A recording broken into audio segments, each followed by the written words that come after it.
Welcome back to the Workplace Leader Podcast. Today's guest is President Scaman of Oak Park.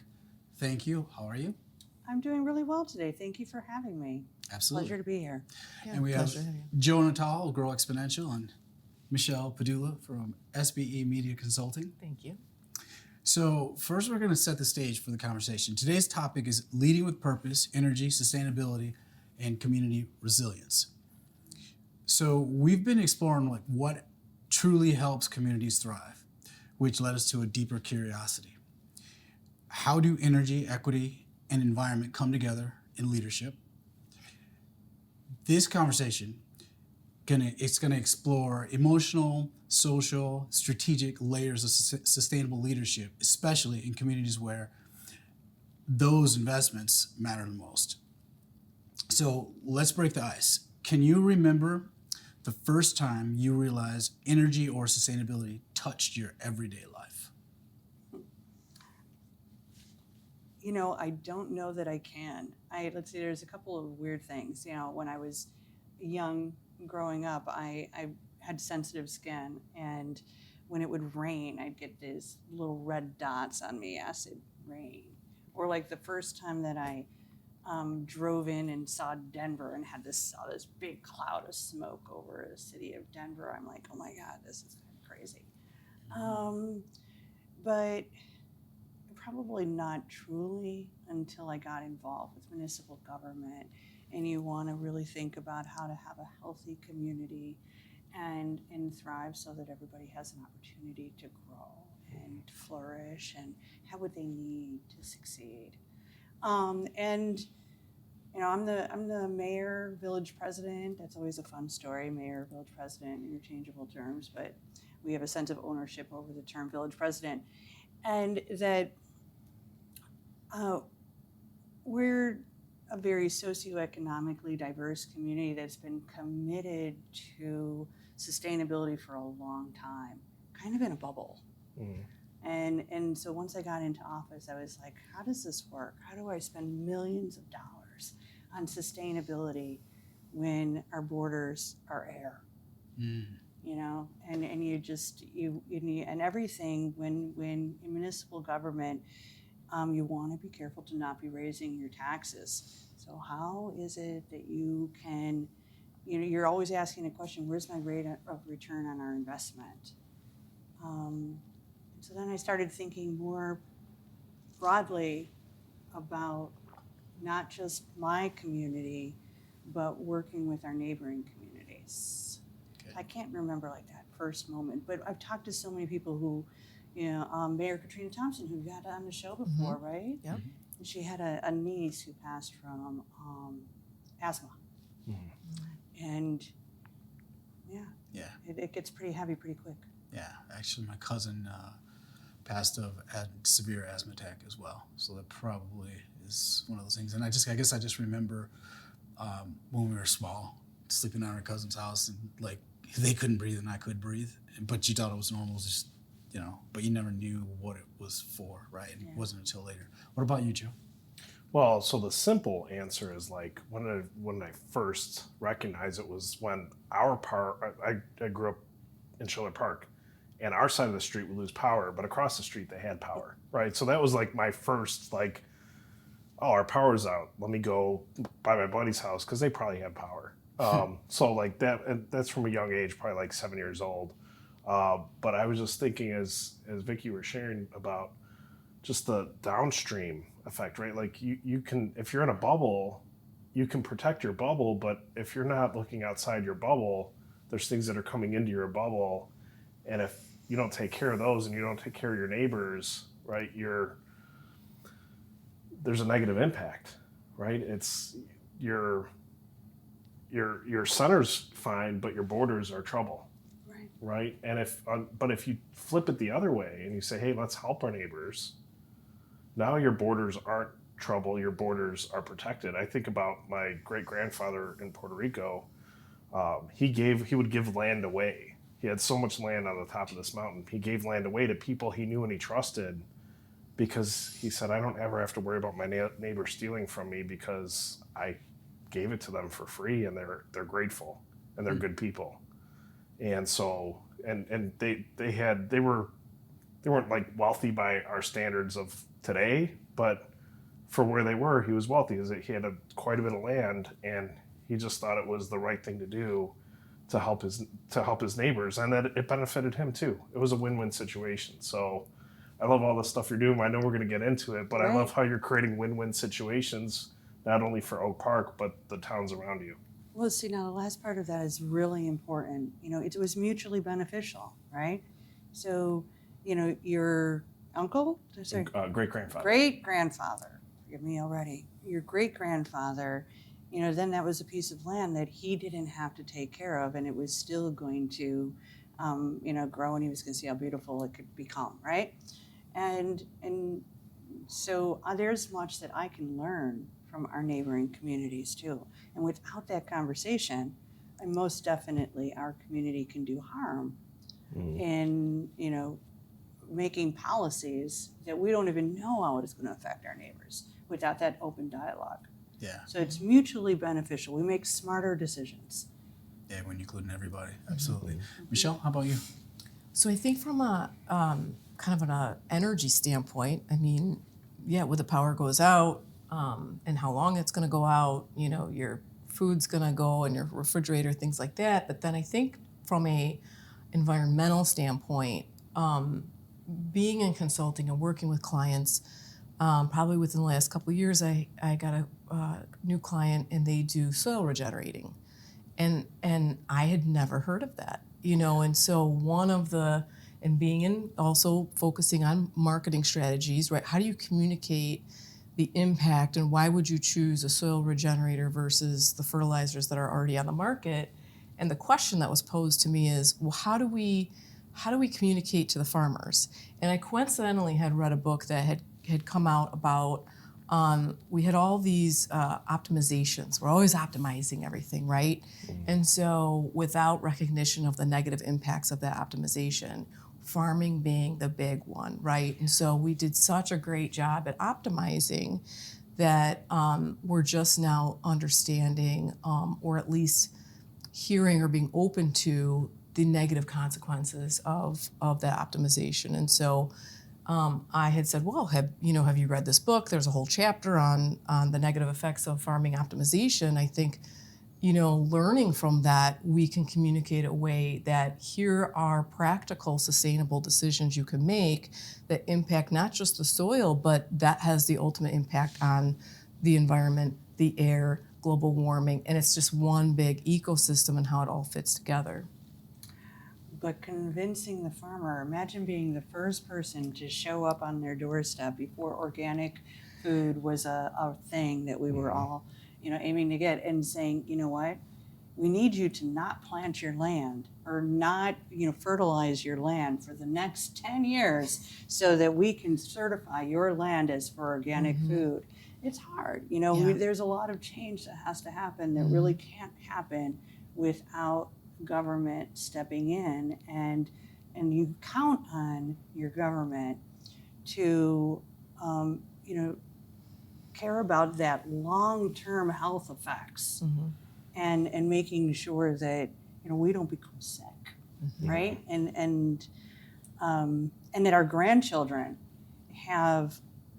don't become sick, and that the temperature extremes right now are just kind of crazy. I was just in San Antonio, Texas last week for a conference, and it was like 90 degrees every day, and then these torrential downpours. I don't know if you saw on the news, but they had flash flood watches the whole time. So I'm getting out of my hotel room, going down to the first floor, and they've got dryers on all of the carpets to try and dry the carpets, and then a couple days later the temperature drops. And we experience that. We're used to that here in Chicago. You cannot count on anything, right?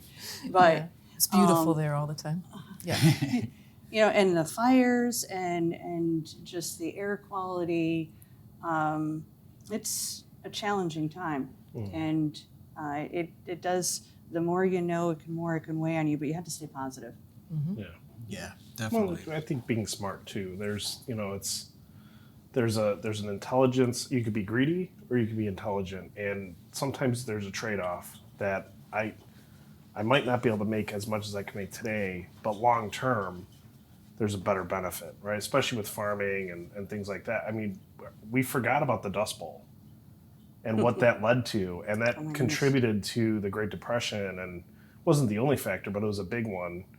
And we just had that big, I think it's called a haboob or something crazy, like silly name like that. We just had one here in Chicagoland. I don't know if you were traveling. Yeah, No, I Yeah. was. yeah, it's crazy. So It's crazy. The alert, when the alert went across, and you're just like, what? Dust. yeah. Yeah. I mean, you'll get that in Arizona, but it's Yeah. arid. Like there is no, it's not from farming.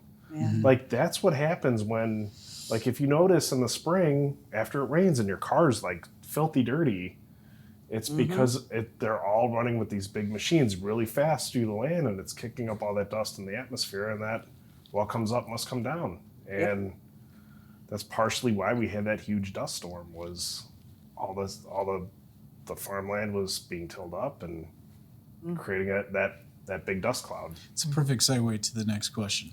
So when it comes to sustainability or clean energy, who's often left out of a conversation, and what gets missed because of it?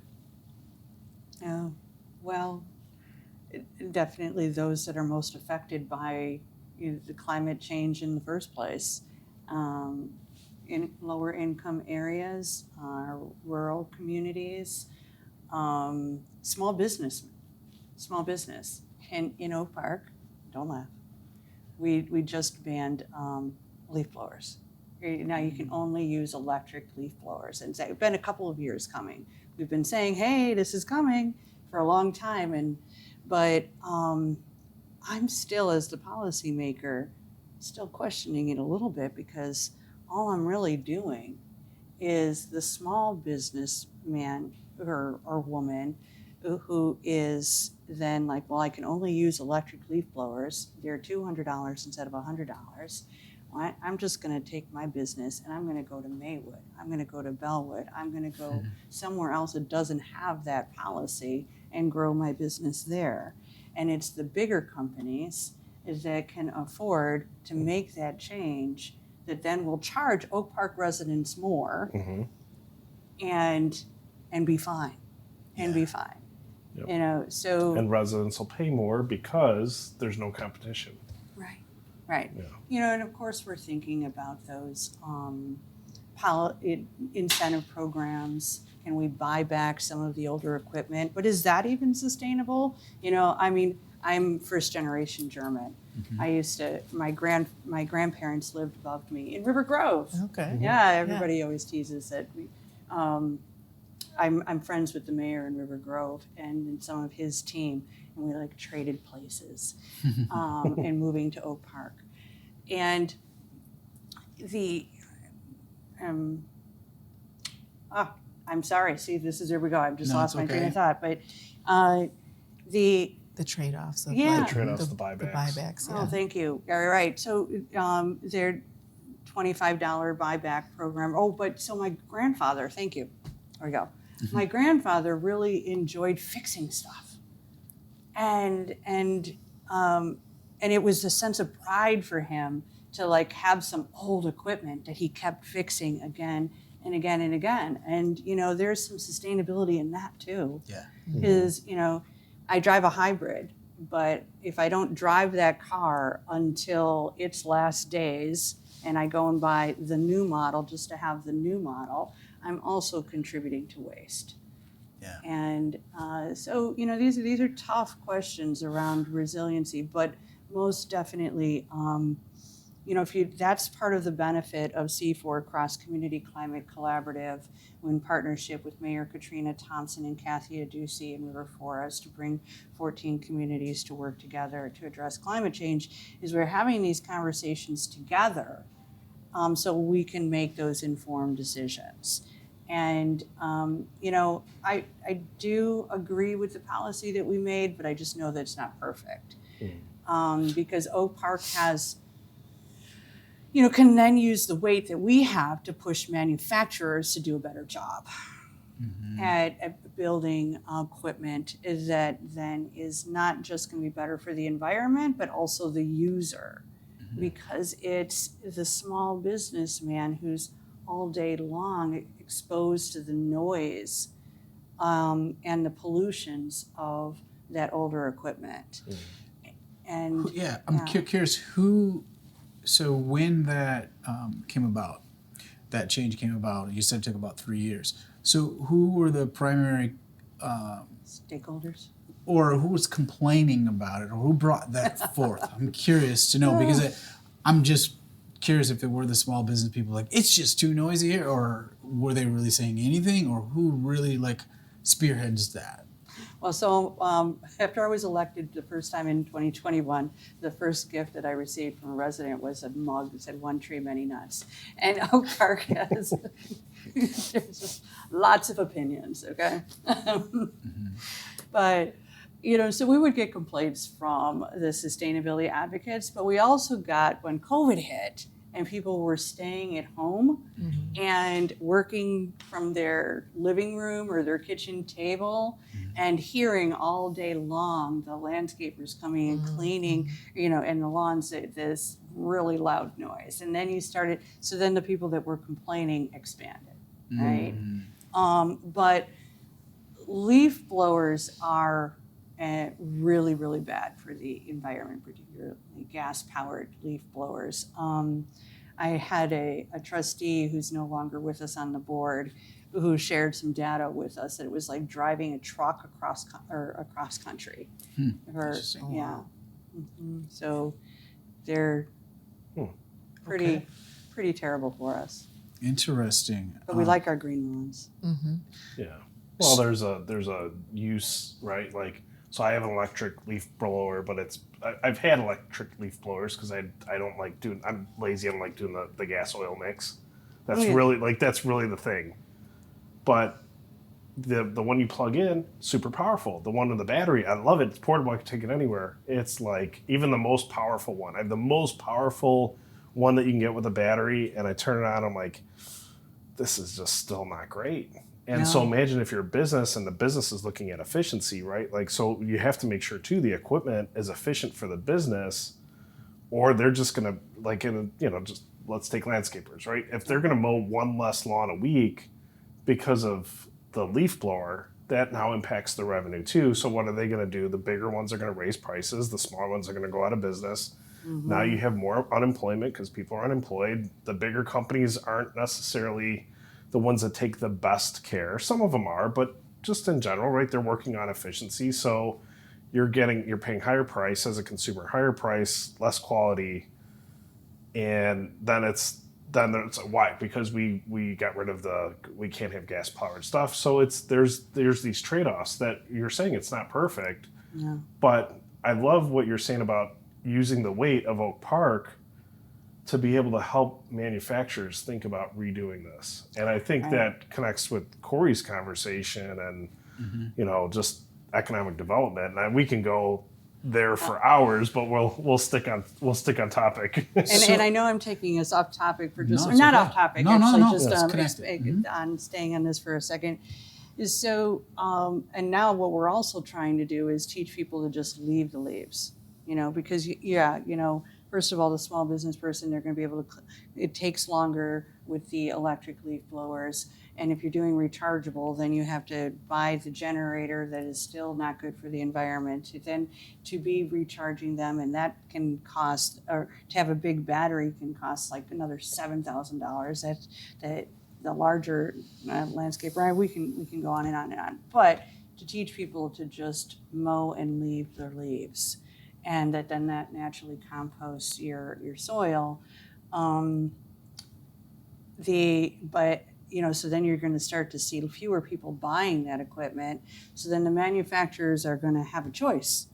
Do they want to stay in the game, or are they going to, figure this out? Yeah, it's complicated, and it takes time. But somebody's got to start it. And these are some of the frustrations of policymakers, and we just do the best that we can.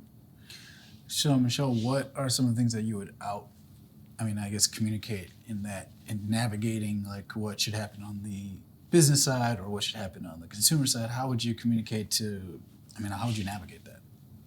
Well, I think, and again, I always am big, proponent of educating people, right? And educate them in a simple way. Don't, do it in a way that's meaningful and understandable to them, not condescending. Coming from an IT background, that was always, explaining to people what happened, and then how we're going to resolve it so that they don't feel kind of shameful for making their computer blow up and having to fix it, right? And so it's the same thing, communication I think is key, and the way to do it, is helpful for anything. So I think, from the business side, and it is difficult, right? Because, on one hand, it may be doing the right thing, but it may be detrimental to their business, and finding that balance, right? And I think with consumers, again, anything that's change related, it's convincing them that there's a benefit, and the benefit far outweighs the convenience, right? Or the savings, or whatever it is that the perceived loss might be by making that change. Okay, so I'm gonna go back to solutionist at Grow Exponential, Joe. So What? I know we've talked about this. So I'm noodling. I'm like, I please ask me this question. So it requires transformational change requires taking risk, right? It requires sometimes going in the wrong direction, or going in a direction that doesn't help everybody, just to be a catalyst, right? Because it gets people talking. Right now, it's like, hey, so we made a decision, but it's not a closed door decision; it's an open door decision. So it's how can we still be creative? How can we find new solutions? Right? Like, hey, it's okay to have leaves on your lawn. Like you can almost make it like an ad campaign, right? Like who can cover their lawn in leaves, right? Like wins a prize. I'm being silly, of course, but it's having it's shifting the mindset, shifting the thinking, right? It's can we do, here's these leaves, can we do what Desplaines does, and like everyone blow your leaves to the curb, and then the village is going to come take care of it. We're going to shred them and then use that as compost for the park district.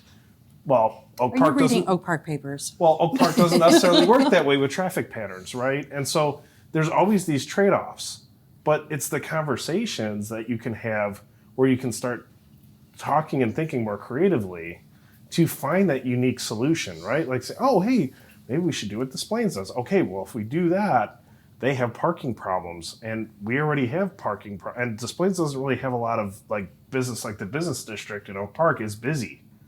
Can you imagine if you had to shut down a side of the street for leaves? Like, the residents would lose their minds, right? The businesses would lose their minds. Okay, but it's a great conversation. It's a talking point. Let's talk through this. Like, I love how people are thinking. So we want to encourage the ideas and just say, hey, here's the trade-offs. Okay, so you're saying propose something, potentially maybe the wrong direction, to create the conversation and allow all those stakeholders to have this kind of productive conversation around it. And absolutely, and then you can start to weed out we're talking about landscaping. I didn't mean that pun, but happy accident. Right, you could start to weed things out, and then at least say, okay, so what's the least worst thing where we can get started, or where's the low-hanging fruit, right? What's the thing that we can all agree on is it's just the easy thing to do, it's the right thing to do, it has little or no negative impact, and probably more high-level impact.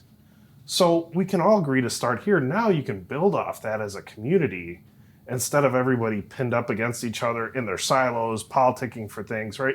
It just shifts the context of the conversation to be more, it's just fruitful, right? Like, we're going to go after low-hanging fruit. It's fruitful conversations. It helps people come to the table. It'll have people say, you know what? I know that's an issue, but you know what? I'm okay with that. I'm okay for the greater good. I'm okay with sacrificing a little bit. Right. Well, but it's hard to ask people to do that if they're not at the table. You don't even know how comical this is. I love it though. I'll summarize it this way, and I'll let you go on to the next question. Okay. No. Last Halloween, I was at an event, a fundraiser, and it was a costume party. I took a picture with somebody who was dressed as a bag of leaves, public enemy number one. Just took over our entire election season of like, what's the village going to do with leaves? Well, I tell you, no lie. Okay, but yes. Okay, we'll move on from that because the election, overthinking this. I'll send you some articles later. But if in a non-election year, you could have fun with that, right? Yes, Like, and this is part of the reason that I do get along with us. I think maybe our neighboring communities is because I can laugh at ourselves. yeah. You know, That's yeah. important. Like this was funny. It's supposed to be funny. Why are people getting upset? Yeah. kind Well, but you do, so listening obviously is the thing Absolutely. that any politician is going to tell you that they need to do, and we can always do better, right? You know, and listening to the small business person. And you said, you know, not condescending, but respect, truly Yes, respect That point of view, yeah. the differing Perspective. perspectives, and, you know, respect that gentleman who, you know, really truly enjoys fixing old equipment and work to understand it, Yeah. right? Mhm. You know, it takes time, and as you're and don't try to preempt the but it's better if until after you've done that listening. And all too often in government, we don't take the time to listen before we take action, and then we try to do the education after taking action. That's when I get the emails. The Yeah. convincing. Yeah. I love the political answer is the educating. The consumer, I'm like, you're trying to convince me of the thing I don't want. Yeah. But you're in a tough spot, right? Yeah. Decisions need to be made, and it's not an easy job. If it was an easy job, anyone could or would do it. And so, you know, you do the best you can. You did the best you can. And Try to keep the best interests of the community at your heart. Yeah, absolutely. Okay, so we talked a little bit about maybe that first story that, you know, energy connected, but this one more is, can you share a moment when someone helped you see like the bigger picture around environmental responsibility or sustainable leadership? Okay, well, I'm just going to tell you the first thing that comes to mind. And I don't know that it fits perfectly, but I love it. So we were trying to plan a cross-community event that would go across Harlem Avenue, Oak Park, into Forest Park, Maywood. And I was in a meeting and I'm just like, well, it's impossible to cross Harlem. There's no way we can shut down Harlem Avenue for a parade. And it was Mayor Booker who's like, well, all due respect, Mayor, my community gets stopped by a train every single day. Very good point. In Oak Park, it's impossible to get stopped by a train. We have the privilege and the benefit of 2 L trains and 1 Metra and Union Pacific, and all of them are above ground. The minute you leave Oak Park or River Forest, you get stopped by a train every single day. this is true. No, I didn't think about that, but that is true because I've been caught by that train before. I was many just thinking times. about Franklin Park, Yeah. and I'm like, and I swear sometimes like they stop the train just because. Like I worked at O'Hare for many years, and there was a train that would stop over like by Irving and York, Yeah. and like literally there's times like you had to play chicken with that train because if you get stuck by that train, that can be 45 minutes. I'm on a 30-minute lunch break going into Bensonville. I got to get back on the other side of the tracks to get back over by the cargo area of O'Hare, and it's like otherwise I'm just getting ridden up. Yeah. I'm not making Yeah. it back. Wait, so what happened? Did you Yeah, guys I'm end kind up of like, having a I feel parade? like it was Yeah. a cliffhanger, and I'm waiting for it to hear what happened, and also we moved. So what happened? No, well, we're still working on it. Okay. Oak Park and All right. Forest Park and River Forest Okay. are in charge of Tour de Proviso this year. Okay. So we're still working on it. And you know, the problem is it is also a state road, but we'll figure it out. But it's just like, since he said that, I'm just like, damn. I mean, our privilege in Oak Park and what my residents complain about, I'm like, geez, you have no idea how good you got it.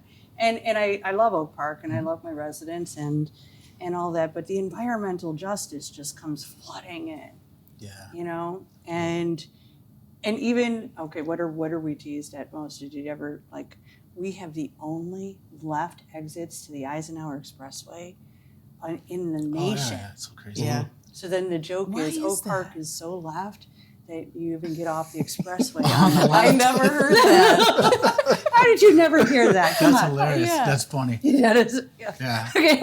I've thought That's it. I true. would never say it. Yeah, Austin and Harlem. Austin and Harlem, and they're are the both in left Oak Park. exits. Yeah. It's like, yeah, who thought Yeah. of that? When did they think of that? I never did the history I always of wondered that. why, but I didn't know why. Well, because Oak Park organized when they were building the ditch to make the Eisenhower Expressway. We're like, you're not taking our land, right? So when you can organize with the weight that Oak Park can bring to the table, Yeah. it's But with the traffic, they might have said, you know what, we could have gave up the land. trying to get into the city now on the Eisenhower. Oh, we should have just gave up the land. oh my goodness. Okay, so now I just got to tell you one other really funny story. Yeah. So I get this voicemail regularly. So if this person is listening in, go ahead, send me another one. But he lives in Elmhurst, and he'll call my phone in the morning as he's driving into the Eisenhower Expressway, and just as he hits Oak Park, he'll go, I'm driving into your beautiful community. Oh, it's so great. And then he'll slowly, as he's talking, get louder and louder and louder and just be, and I can't swear on this show, right? No, okay. He's, until I hit your blank in town.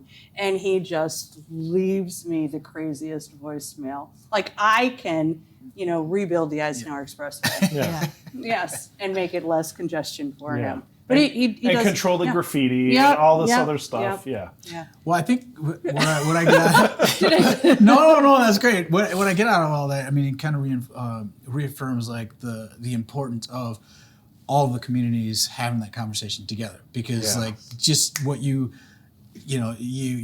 said, like, oh wait, we're not going to be able to close down Harlem, and right off the bat, it's like, wait a minute, what are you talking about here, right? And so having that type of conversation where everyone is now put in each other's shoes, now you can kind of start to move forward. And this goes back to what we were talking about before, even with the leaf blowers, right? If the communication is like, oh, this is just so loud, or it's just, terrible for the environment, and they're just waiting for the other person to say something so that they can say, but this is so much better, you have to agree with me, instead of understanding what is this person's actual position, what is their perspective, what's their experience, so everyone can be in each other's shoes and then talk about it, because then the education will resonate.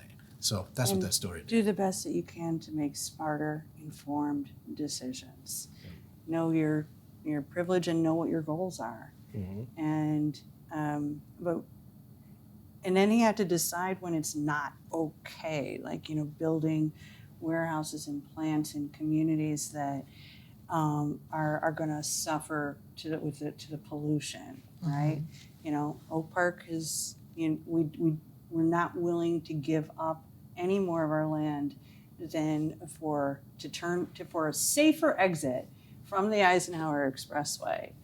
But another community that doesn't have that advocacy power is going to be where you build your steel plants, where you build, those things that are going to ruin that land for generations to come. Yeah. Well, just thinking about some folks they're hurting for business, right? I remember all the ads. Stone Park years ago had ads for, businesses. They wanted that industrial piece because they were just so desperate for the tax revenues. They wanted their businesses to be, they wanted like 80% occupancy or better, and they didn't really care necessarily environmentally who came in, just as long as they were profitable and they were paying taxes. And because when you're in trouble that way, or when things shift or change, or stuff happens, you need your tax revenue. You make decisions like that. And luckily Oak Park is so well diverse and so affluent in so many areas with so many wonderful homes. You don't have to make decisions like that. And so it helps to come from a position of power So I love that. And then I love that you've particularly have been reaching out to the neighbors so that your neighbors don't have to make decisions like that will impact your area. So even if it's not in Oak Park proper, but we're here at the wonderful Broadview Library. If Broadview does something that is going to negatively impact, right? Like they put something right up on Eisenhower and 17th that's going to create more traffic going into Oak Park. You know, just there's anything like that can happen if you don't have good relationships with your neighbors. This is a segue into our next conversation. And the question is, what's one way you lead across differences when resources or understanding are out of the picture or out of reach? All right, so we've kind of teased around what is C4, Cross Community Climate Collaborative. I said it's 14 communities now working together. I reached out to Mayor Katrina Thompson shortly after being elected, hearing some of her story and the work that she was doing in Broadview around sustainability, and said, do you want to do this with me? And then Kathy Aducey in River Forest. We already do a lot together because we share the same high school. So the three of us teamed up together, but it was actually a really genius partnership. Because you're right, because Mayor Katrina Thompson, she can kind of, she has those relationships with other communities like Bellwood and Maywood and further west. She's been part of the Proviso Mayors group for a long time. And she's a leader. Kathy Aducey also can kind of translate and recruit across North Avenue to our potentially more moderate communities, Skip Saviano and River Grove, even though I grew up in River Grove. And so there's, because I got to tell you, I'll be honest, when I've been active for a while before running for village president, and I was not unaware of the fact that Oak Park would walk into the room and it was a little bit more like, oh shit, Oak Park walked into the room, because we had this history or reputation of maybe acting as if we had everything all figured out already. And does anyone really want Oak Park to tell them what to do? And no, that doesn't even give you the right answers, right? Because what works for one community is not going to work for another. So many different ways to address sustainability. But so with C4, what we do is we go for grants together with the state and the county and the federal government. And then we choose strategically which of the 14 communities can most benefit from the grant and where the impact of the dollar is going to be greatest. And that's not always Oak Park, okay? But now every dollar I spend in Oak Park goes further, okay? Because, that is what your ultimate goal is to address climate change. And unless I'm going to build a bubble around Oak Park, I can't do it alone, all right?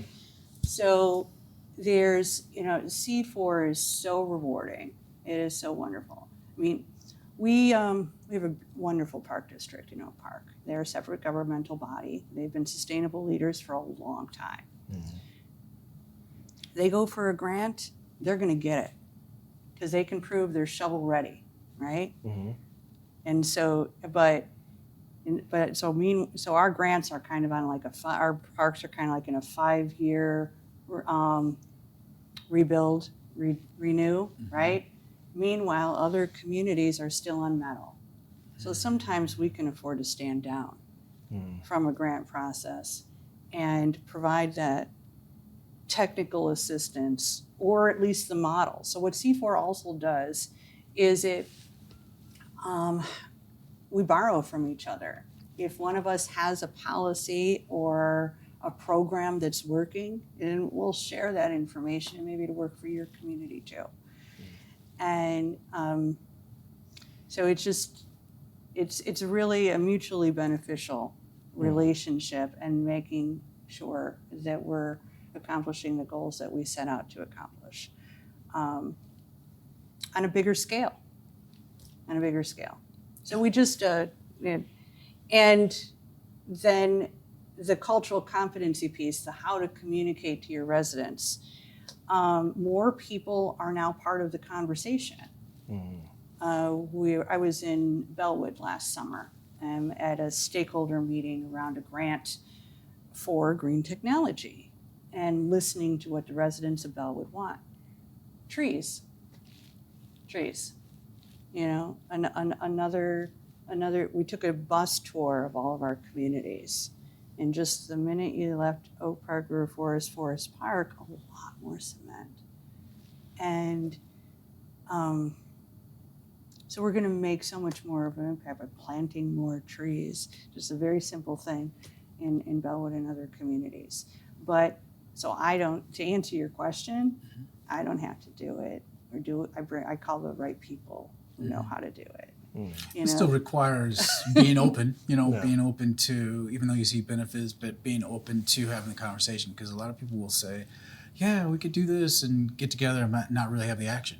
But to take action and reach across, make the phone call to someone who's, and create that type of relationship that's powerful. Yeah. Well, and I love how, just from what I've been hearing, it's like collectively, but also taking the lead and recognition of your leadership role and the extent of it within your neighboring communities, and kind of taking the lead to get everyone together who also shares that similar mindset, where they also may have certain strengths that they could bring to the table as a collective team, and going after those resources for the entire area, and then having that share of those resources where it makes sense for the group, and sharing the knowledge, because I think too what really resonates is we can learn, right? Like, try it, right? You make the policy change, try it. What's learned, and again, what's learned in one community isn't going to be the same in another community, because there had to be that listening session to understand the impact on the residents in that particular community. But there's definitely going to be components about it that could be learned and shared amongst the other communities. Right. But every community has really contributed in a beautiful way. So first of all, Katrina Thompson holds me seriously accountable to myself, right?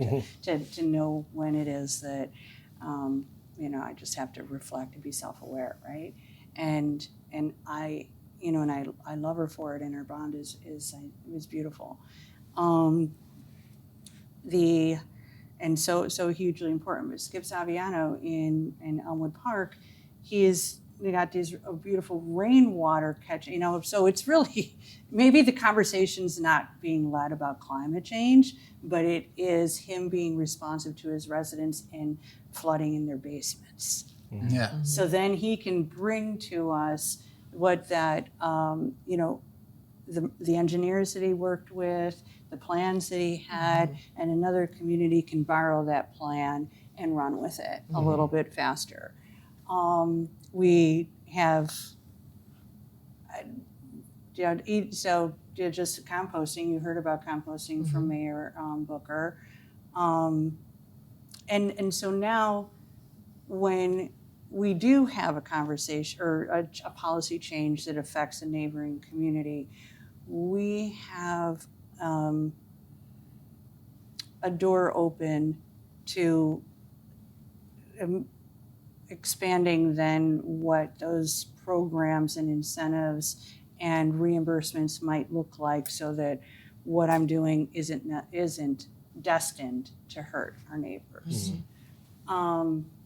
So anyway. Yeah, sometimes I think the words get politicized, climate change, right? And it's like, I don't hear about climate change, right? But you start talking about flooding, you start talking about these things that are great for the environment. And I think once it starts, the conversation around what's good for the environment, what's good for breathing, what's good for the water, what's good for, then you start getting people to really less waste, trash, right? Basements flood. How much stuff gets thrown away? That's hugely wasteful into landfills, right? And I'm not a big green guy. That's not where I'm gonna die on that hill, but you just have to be smart about this stuff.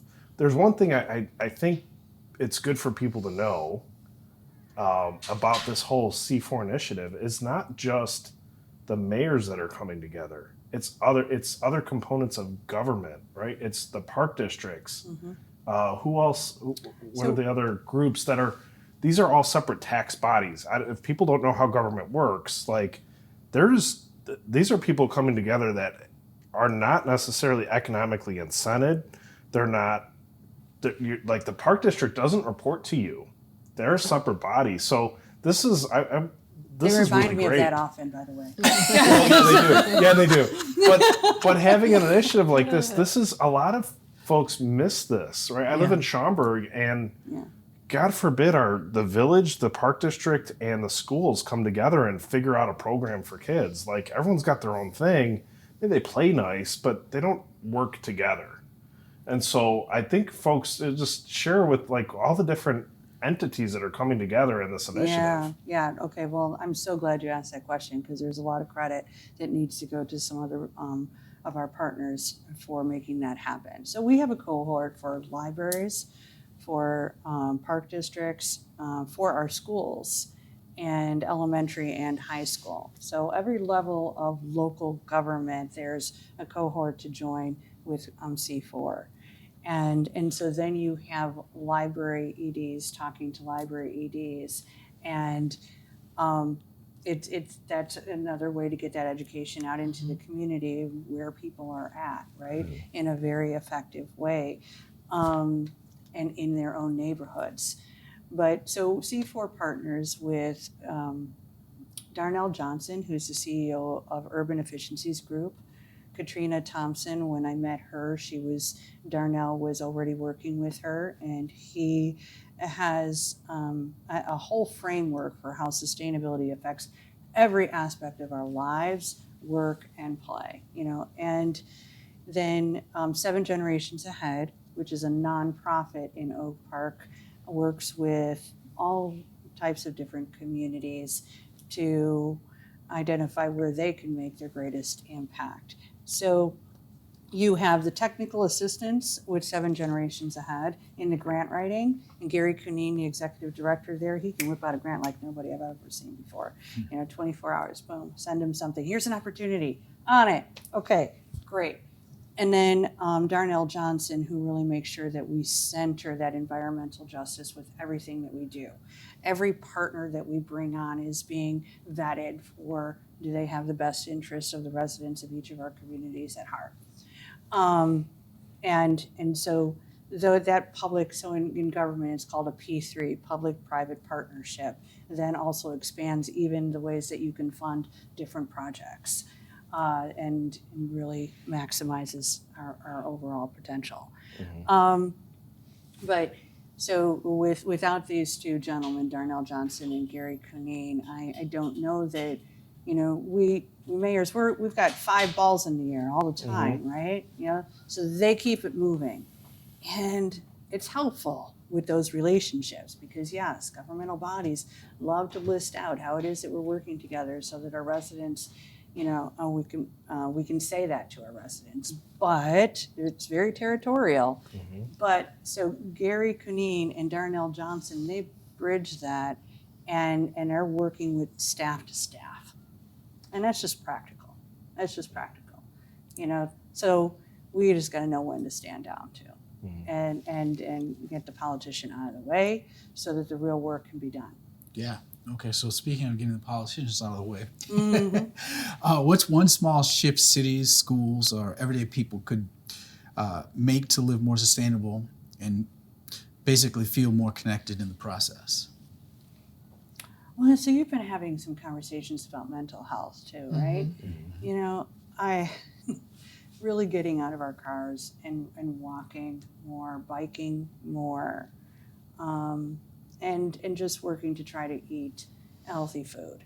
But still with these, I realize, we again just need to be, it's gonna not be as easy for everybody.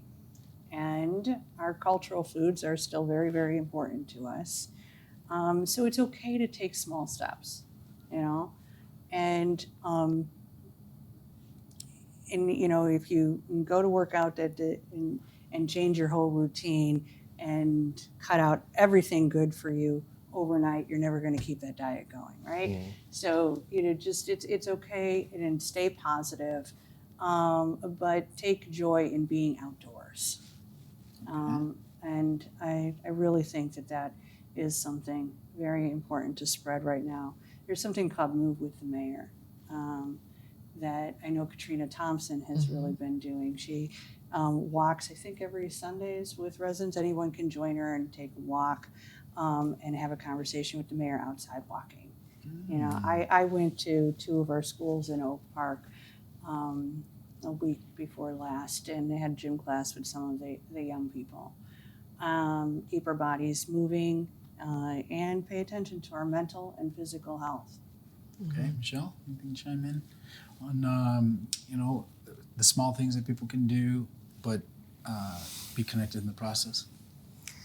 Yeah, I think President Scaman pretty much, wrapped that whole thing up. I think, movement is key, right? So I mean, anything, and again, I'm not the expert, but I study a lot, and so all the studies are saying that, yeah, movement is the number one thing. So if you can, as much as you can move, will help with maintain your health and longevity. And you need an environmentally clean space to do that, whether that's noise pollution, air pollution, things like that. It needs to be clean as well. So again, and I do think everything's incremental, right? So you don't have to make drastic changes in all aspects overnight. It's just one small change, and then you adapt to that, right? Mm-hmm. Then you take another small change, you adapt to that.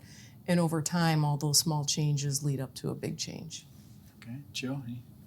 I mean, it's already been said, but I'll just echo it. Movement is life. It's taking those steps. Even if it's a step in the wrong direction, it's a step out, right? You can always evaluate and see which direction you're going. If you need to pivot. But especially when we're talking about mental health, there's so many people that just, they don't move. They're debilitated. They're, depression. Every person I've talked to that's suffering from legitimate, clinical depression, getting out of bed is the hardest thing. But when they get out of bed, it's less hard. When they get off the couch, it's less hard. When they get outside, it's less hard. So taking those steps, I love what we said, take those steps with people, right? It's hard to take those steps by yourself. I'm starting to change diet and do things, but I'm doing it with others. Mm-hmm. We're holding each other accountable. And if I'm like, this is a bad weekend, I had a couple cheat meals, right? We were at some barbecues, and it's like, wow, I didn't know how much calories were in that. Oh, wow, I went way over my budget. But I had friends that said, hey, so all right, so what can we do? What can you do to be smarter about that? Like, be the last person to get your food, look at your phone, look at your app, see what it was. Like, do I want to have a burger, pulled pork, or chicken? Oh, chicken has the least amount of calories. Let me go for the chicken. Or, I know I'm going to go to a barbecue. I'm going to skip lunch. Because I want to get a burger or that pulled pork or whatever that is, those ribs or whatever it is that's indulgent. Mm-hmm. But sacrifice a little bit to make it happen.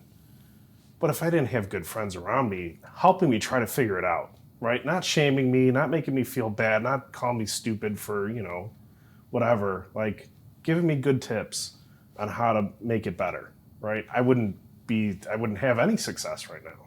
And I've had some good success. So I attribute it to the help of others. So okay. I agree wholeheartedly. Step out, but find good friends. Next thing you know, you'll be composting and then insulating your home, putting solar panels on top. So by the way, we've won the award. We won the Al Larson Environmental Award in Schaumburg. So we've already, we are the home that's done all that stuff alone out in Schaumburg. That's wonderful. I'd say for me, it'd be Adrienne Golowski in one of our earlier episodes.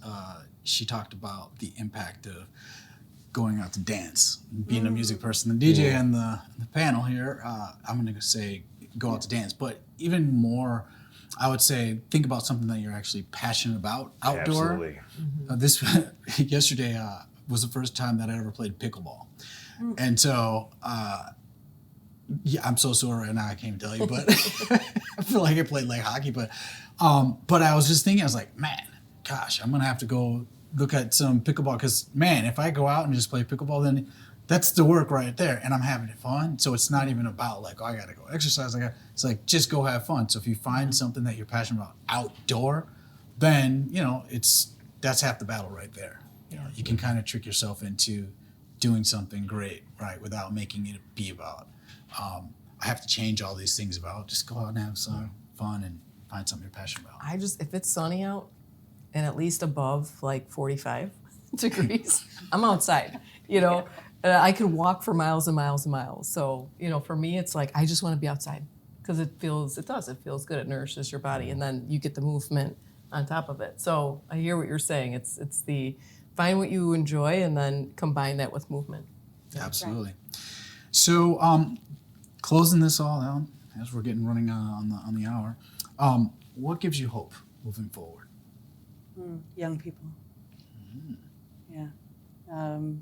I mean, actually, even on the board, we talked about, we won't talk about age for a second, but anyway, I've got more 37 to 41-ish folks on my board than ever before, I think. And they're just running with the technical knowledge, and I just become a facilitator. I'm like, this is great. Each generation needs to be smarter than the next, and that's what's happening. And our young people, I had to go to COP29 in Azerbaijan, which is a global climate summit, and with some of our high schoolers and a few other high schools, including Thornton Township, and with us, and all of the best ideas came from our young people. Even the data on our phones, right? We think that the cloud is this thing in the air that at least Right. that There may be a building in your neighborhood. You never know. Yes, right. right. Data center. That takes up Yep. space. It takes up energy. Yep. Could we be just deleting all of that data that we, don't even know is there anymore on a more regular basis and freeing up energy? That's what a room full of teenagers told me. I was like, okay, yeah, never even thought about it. Nice. Young people definitely give me hope, and I just hope that we can leave them with some responsible work. Yeah. Joe, last thoughts, energy? Or what are you hopeful for? What am I hopeful for? I'm hopeful for more continued work like this collaborative, the C4 collaborative, for other communities to pick up and start doing things like this, and because it helps to make a big difference, right? These little steps, these getting outside of our silos, breaking down barriers and walls, really helps. And I echo with the young folks, right? Millennial folks and Gen Z folks, when they get an opportunity to do something that is high impact and they're passionate about, they'll come up with great ideas like, yeah, we should delete all this data. And then we get to say fun things like, all right, so what about all your TikTok videos? And they're like, oh, yeah, good point. But it's getting those conversations going and started to then Change how we live. Yeah, and it doesn't have to be huge stuff, right? Yeah. It's like decluttering. You declutter your life and declutter your electronic life. Like, I love that. That's something I'm taking away. I wouldn't have even thought about that. Like, I do it just, I used to do it to save space on my iPhone. I just keep getting the biggest, like the most space iPhone now. Like, I'll spend the extra couple $100 to get, double the space. But I don't have to now. Michelle, what gives you hope? God, a lot of things give me hope, but I mean, definitely I love having all these conversations. I think, in general is keep having these conversations, right? And hearing, just the different impacts of each community, the challenges, the opportunities, and how everyone can continue to collaborate and work together. Yeah, I think I second that as well. That's what gives me hope is collaboration. I'm seeing more people willing to understand others' experience, and I think that's kind of the key, because once everyone starts to acknowledge someone else has a different experience than you and they're curious about that, you're much more likely to be able to have a productive conversation, right, and get someplace. So we'll end right there with this is another episode of the Workplace Theater. Thank you so much, President Scaman. Thank you for being here. Thanks Of for course, having me. Michelle Padula and Joseph Natal, and we will see you all soon. Thank you. Great. Appreciate you. All right.